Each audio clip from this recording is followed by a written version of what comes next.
Hi, so today we're going to paint this cute little flower illustration in watercolour. You can use the one that I've included or make your own. This is tracing paper. You lay your tracing paper, which you can buy from any of the art supplies stores, over top of your illustration. You can see right through very easily. Trace over that, so follow your lines with a graphite pencil. I'm just using a regular HB graphite pencil through all your lines. I won't make you watch this all. Speed it up.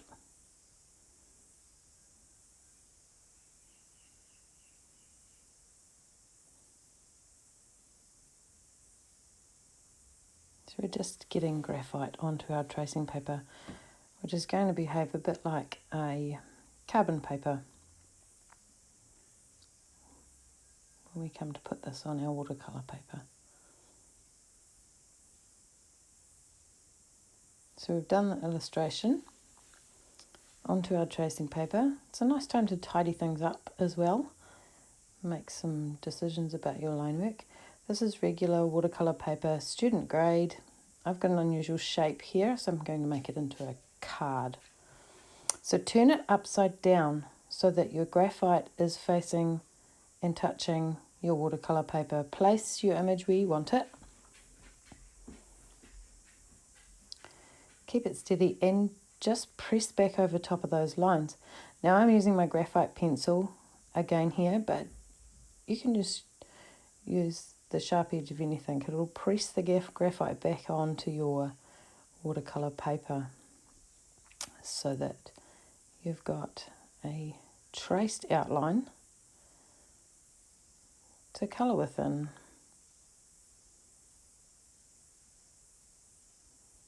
This drawing's supplied with this tutorial, so you can practice on this one.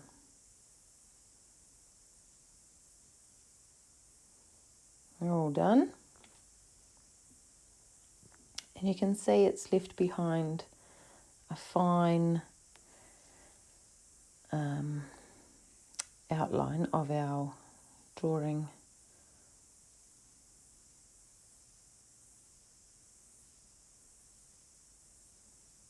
Now we're going to do some painting.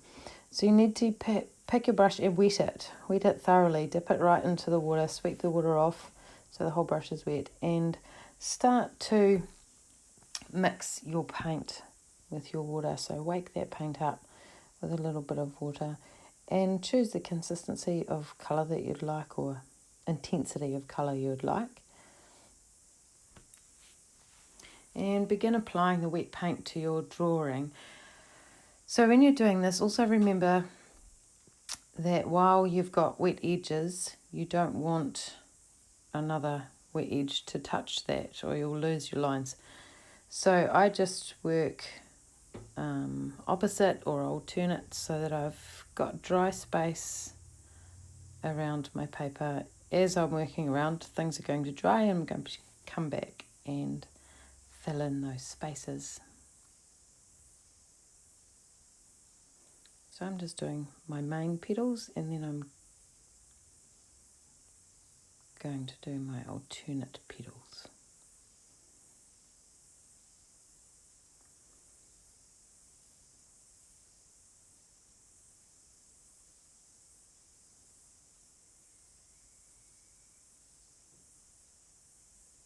Wherever you lift your brush off is where you're going to have the most colour, so also think about that when you're putting your pigment into the space that you want to fill.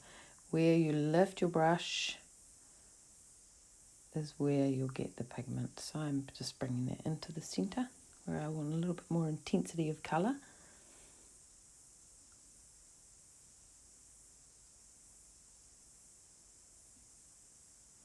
Slowly working around. And also remember with watercolour we're just pushing a puddle of water around, so make sure you've always got plenty of liquid loaded onto your brush that you're going to take into that area.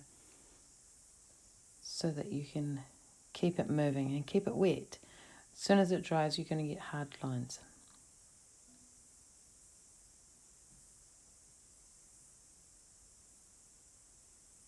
Nearly getting around. So while I'm working around, I'm also making decisions about the colour intensity, where I want my boldest colours. If you're doing this in different colours, you might want to be considering those colours along the way. So these last petals, I want to make those really light. So I've swept a lot of the pigment out of my brush just to really give it a bit of contrast from the other elements in this drawing. So remember, more water, less intense pigment, more intense pigment. So I'll speed this bit up.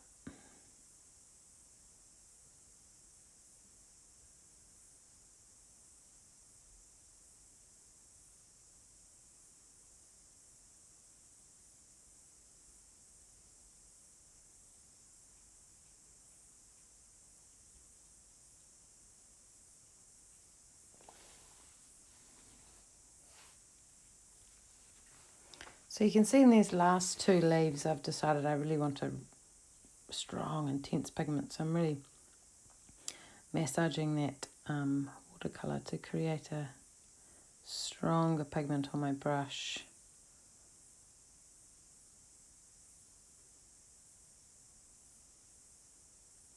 Carefully meeting things up to the edges, which are all dry, as I've worked my way around.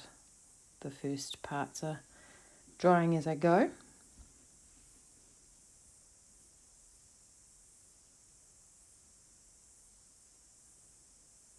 Up until this point I haven't changed my brush. I'm just using either the tip for fine points of my brush or the belly of it pressed in when I want to cover a decent amount of space. The brush I'm using is a squirrel hair brush, a squirrel hair mop. I think it's a size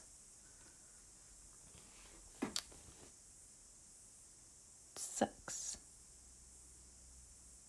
It's a size 6 brush. Nice, beautiful, thick pigment in there. Glossy. So I'm going to let that dry before I come in to put my details on. The details I'm going to put on with rigger, when it focuses, you'll see it's a really fine brush with long hairs. So it holds plenty of pigment so that you can do line work. Great for doing twigs and branches on trees.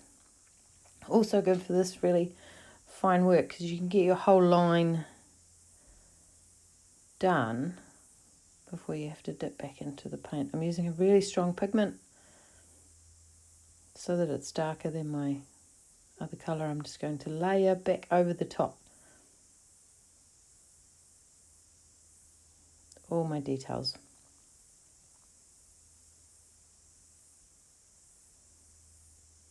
So this aspect is about precision, about having a steady hand.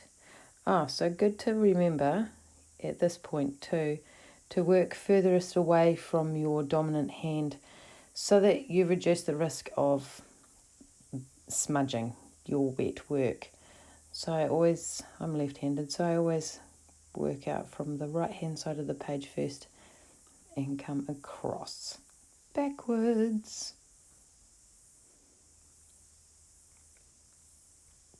The little leaves I'm doing first. Here, they want really fine lines. So it's just about watching that point of the brush touching the paper and learning over time how to control and steady your stroke. See that crazy little fly?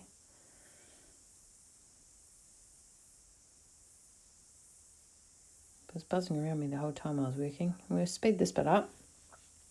I'm just putting little lines all over it. You don't have to do this painting in just one colour. I've done this as a little bit of an extra challenge to myself. We're always challenging ourselves. So we're coming to the end. Definitely getting a much more steady hand as I've worked through it.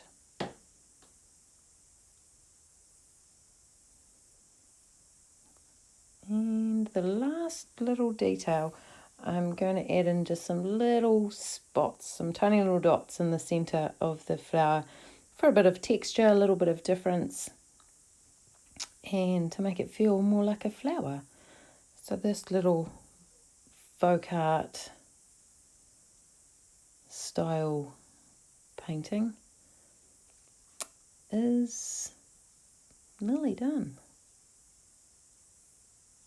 A few little things just to help things in the background stand up or push back. So pretty. So this is going to be a card. I'll fold this in half and give it to someone I love. Thanks for watching.